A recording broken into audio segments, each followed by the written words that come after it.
Barreskrim Jakarta. Antara lain laporan kami yang terjadi adalah awalnya dilaporin sama saudara HK awalnya dengan laporan di Polda Medan dengan LP 1340 tahun 2021 terus SP3-nya tanggal 26 April 2022 sudah ditutup sama Barreskrim. Dari sana kita mendapat surat lagi dari laporan si Hakim pelihar pemalsuan yang Hakim HK lakukan, sehingga kita tidak ada pilihan lain, akhirnya kita membawa kasus ini ke Barreskrim dan ke Kejaksaan Agung. Sungguh kami merasa sangat milis, padahal masalahnya udah sangat gampang kalau kita sebagai orang awam, tapi ternyata setelah berjalannya kasus ini mulainya di tahun 2021 sampai kemarin tidak ada bisa di P21 kan laporan kami. Akhirnya perkara ini kami bawa ke kejaksaan. Akhirnya tanggal 13 April tahun 2023 kami mendapat surat dari kejaksaan yang menyatakan P21 akan segera kami dapatkan. Kami sangat berterima kasih kepada Kejaksaan Agung yang telah mengerti dan paham kesulitan kami dan kesengsaraan kami yang dilakukan oleh HK terhadap keluarga kami. Sehingga hari ini kami terima kasih, dalam kesempatan ini kami sangat berterima kasih kepada Kejaksaan yang telah memberikan keadilan untuk pelihara laporan kami. Dan kami sangat mengharapkan, karena tanggal 13 April telah diekspos di Kejaksaan, namun sampai hari ini P21 belum kami dapatkan. Jadi keadilan yang kami tunggu-tunggu itu sangat mahal. Waktu habis, energi habis, ternyata juga belum dapat kami rasakan keadilan yang sesungguhnya. Mungkin bisa dijelaskan Bu kronologisnya terlebih dahulu seperti apa sih Bu permasalahan HK ini? HK ini sebenarnya itu adalah pekerja kami. Awalnya itu dia tuh tinggalnya di Lubuk Pakam, Medan.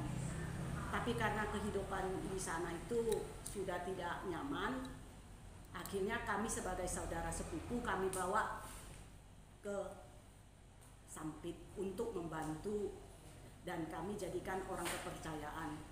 Tapi di luar dugaan, si HK ini nggak bisa kita percaya. Semua yang kita percayakan ke beliau salah gunakan. Antara lain pemalsuan atau memberi keterangan palsu ke akta otentik yang tadinya hak kami adalah 100%, dirubah sama si HK menjadi 50%. Nah, proses ini juga sedang berlangsung di Barreskrim. Kami juga sangat mengharapkan keadilan yang sama bisa juga kita dapatkan dari Barreskrim, sehingga kita juga merasakan di era zamannya sekarang di negara Republik Indonesia ini masih kita mendapat keadilan yang sesungguhnya. Nah, kalau semua aparat berjalan dengan baik, keadilan pasti segera akan kita nikmati.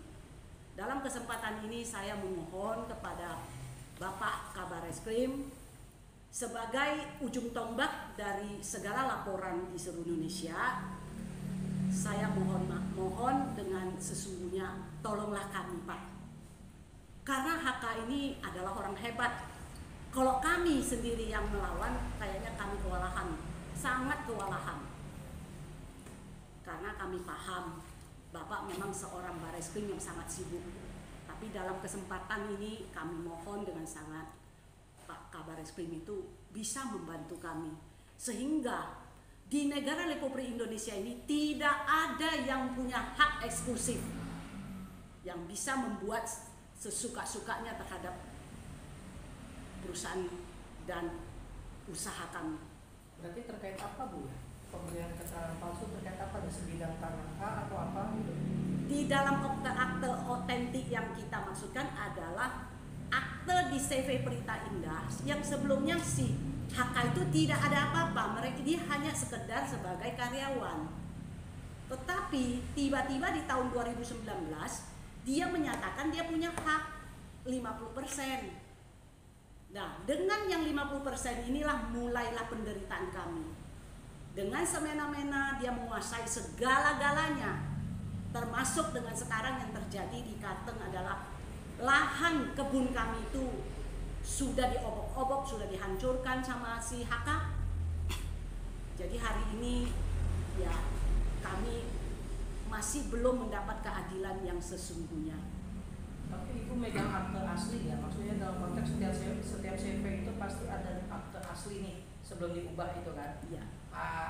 Bukti otentik itu juga masih dipegang atau seperti apa? Di tangannya si HK, di tangannya si HK.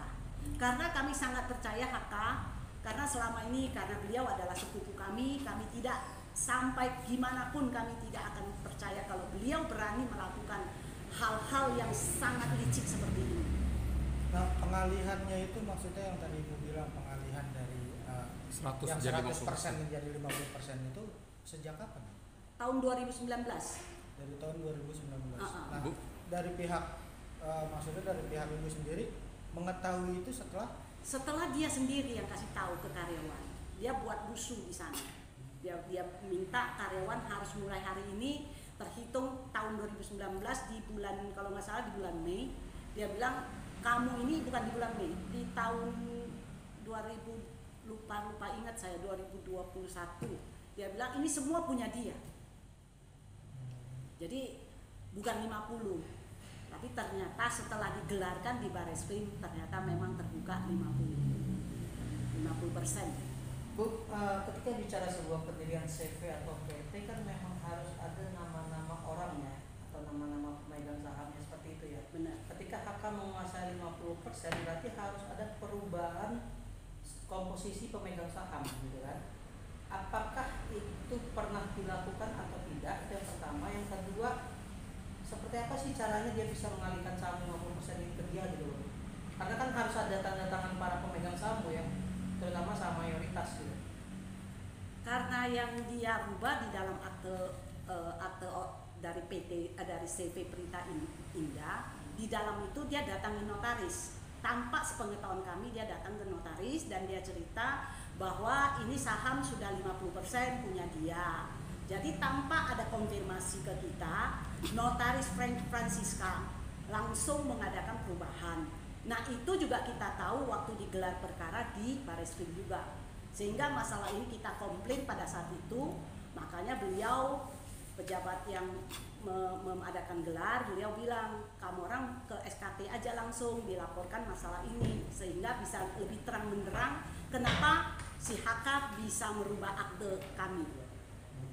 Bu, apa ada RPS, rapat pemegang saham? Iya. Kan biasanya setiap tahun kan ada tuh rapat pemegang saham untuk sebuah perusahaan, apalagi perusahaan besar seperti itu. Apakah sempat ada RPS dan kapan terakhir rapat pemegang saham itu digelar sebelum peristiwa ini mencuat? Gak pernah, karena ini CV Prita Indah ini adalah milik keluarga. Jadi milik 100% keluarga. Si HK hanya pekerja, tidak lebih. Artinya main belakang lewat notaris tadi langsung menggelarkan. Dan Ibu tahu dari Bareskrim. Waktu itu justru karena masalahnya kan langsung ditanyain sama bapak yang menggelarkan. Kenapa Anda merubah akte ini? Kata si HK, aku suka-suka saya. Oh kalau gitu bukan negara hukum lagi dong. Berarti ada 2 laporan dalam satu kasus ini. Dalam satu kasus ini laporannya adalah terdahulu dia melaporkan kami penggelapan dalam jabatan. Karena dianggap saudara saya telah menggelapkan uang dia. Padahal itu uang-uang saudara kami. Jadi terus waktu digelarkan ditanyain kenapa kamu berubah, katanya ini kan hak-hak saya, suka-sukanya saya. Oh kata si pejabat yang mengadakan gelar perkara khusus di Warsidik, oh nggak bisa, ini harus sesuai melalui mekanis hukum, kamu harus bikinkan ada rapat, ada ini, ada itu. Nah, beliau bilang pokoknya saya siapapun saya tidak takut. Nah, akhirnya bapak-bapak yang ada di Barreskrim waktu kita gelar, sekarang juga kamu orang pergi ke lapor di lantai 4 kalau nggak salah itu, makanya timbullah RP baru lagi kami buat laporan. Si HK memberikan keterangan palsu di akta otentik dan menggelapkan uang kami. LP-nya kapan, Bu? RP-nya yang ini di tahun 2021.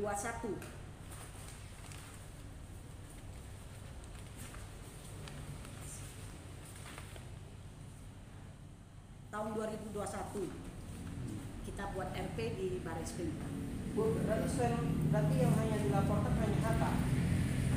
HK berikut istrinya. HK berikut istrinya. Oke, tapi ketika kita bicara peralihan komposisi saham itu kan diketahui oleh notaris. Ya. Apakah ibu juga turut melaporkan notaris tersebut atau tidak? Karena ada unsur notaris itu juga turut membantu. Nah, kita serahkan ke pihak berwajib karena kita juga nggak paham, karena kita bilang pada prinsipnya waktu saat digelar ditanyain sama pejabat di sana, tolong tunjukin uang setoran kamu yang 50% itu mana kwitansinya, diperlihatkan ke kami sehingga kami jelas. Kalau itu memang kamu sudah store uang ke perusahaan, otomatis memang kamu punya hak, namun saat itu HK nggak bisa menunjukin. Oke, dari tahun 2019 kan berarti pertama kali. Iya. Itu total kerugian karena kan ini jatuhnya diduga menggelapkan uang perusahaan jatuhnya, berarti kan karena dia mengalihkan beberapa persen saham dari perusahaan ini.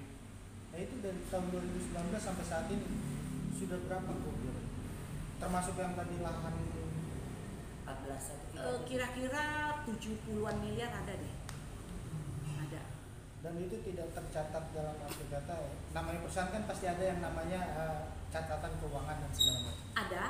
Ada karena untuk pembagian lahan kami kan punya lahan di Kalteng.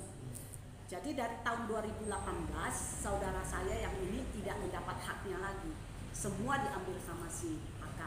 Karena HK merasa dia dengan sendirinya memiliki 50% saham. Otomatis yang punya pembagian 50% dari hasil lahan adalah haknya dia. Nah,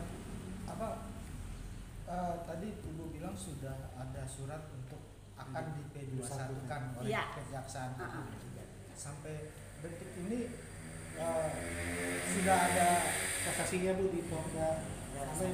Kalau dari Polda kami sudah mendapat ini SP2HP-nya. Polda Pemalas.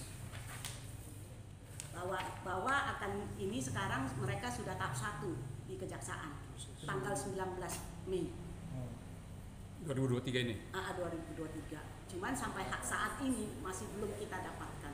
Berarti intinya itu belum realisasi ya Bu? Belum. Dari baru tahap 1. Baru tahap 1. Karena dulu si HK pernah ditahan 60 hari di Polda Kalteng. Di Polda Kalteng. Tidak dihadirkan ke Jakarta. Karena saat itu setelah dimasukin ke sel sama Polda Kalteng, ternyata kok si HK pergi kemana-mana, akhirnya dia bisa dikeluarkan di Polda Kalteng. Notarisnya notaris mana Bu? Notaris Kalteng di Sampit, namanya Ibu Francisca. Dari pihak kepolisian menduga nggak bahwa pembaruan ketetapan CV-nya ini cacat karena tidak menghadirkan ini? Untuk perubahan saham, Iya. otomatis seperti yang kami dengerin waktu saat itu digelar di Barreskrim di ruangan Warsidik, bahwa memang benar ini lu udah salah, kata penyidik Warsidiknya. Karena tanpa persetujuan dari pemegang saham sebelumnya, kamu saudara HK tidak berhak merubah sepihak. Itu hukum. Apapun kejadiannya, ini Anda salah. Lalu kenapa kalau udah dinyatakan salah, kenapa nggak langsung ditahan? Nah Ibu itu kami juga tidak bertanya. semuanya kami juga nggak paham, karena kami tahu, kami berusaha sebisa kami sudah kemana-mana, Ya kami cuma merasakan keadilan itu di tanggal 13 April ada surat dari kejaksaan bahwa akan segera di P21. Nah sekarang harapan ibu sendiri maksudnya dari Kejagung atau apa yang kejaksaan apa yang tinggi. Saya dengan kesempatan ini saya sangat mengharapkan aparat penegak hukum itu benar-benar melaksanakan apa yang menjadi dambaan kami masyarakat secara luas. Dan di samping dalam kesempatan ini saya juga minta tolong Pak Presiden. Saya tahu Pak Presiden itu seorang yang baik dan sangat sibuk dengan hal-hal untuk kepentingan negara kami. Namun kesempatan ini mohonlah kami untuk supaya keadilan segera kami dapat. mungkin bisa dibilang ya sebagai hak hukum setiap warga negara Ya. untuk mendapatkan keadilan setiap warga Untuk negara. hak kita sebagai warga negara dijamin negara. Tapi sekarang saya merasa HK itu segala-galanya. HK mengatur segala-galanya. Jadi yang tidak ada dijadikan ada, yang justru sesuai hukum tidak diindahkan atau tidak digubris. Karena saat kita mengadakan gelar perkara di Bareskrim, kami sangat-sangat excited atau kami sangat happy ya, karena keadilan telah datang kami rasakan. Tetapi ternyata tidak terwujud dengan jahatnya seorang oknum di Kejaksaan Tinggi Kalteng. Hal inilah yang membuat P21 ini tidak terrealisasi. Harapan Ibu berapa lama deadline waktu setelah melapor ke Kabar Eskrim? Setelah digelar perkaranya itu. Kami sangat mengharapkan secepatnya. Karena kami sangat menderita, karena kami tidak bisa menikmati lahan yang kami beli dari uang-uangnya kami. Yang menikmati itu tuh adalah HK semua. Ibu bilang tadi ini kan perusahaan keluarga, berapa yang terlibat di dalam? Kami bersaudara, tapi bukan saudara kandung ya, saudara sepupu semua. Maksudnya pemegang saham inti ya? Bu? Intinya itu kami ada dua dari saudara inti, yang duanya dari teman baik kita.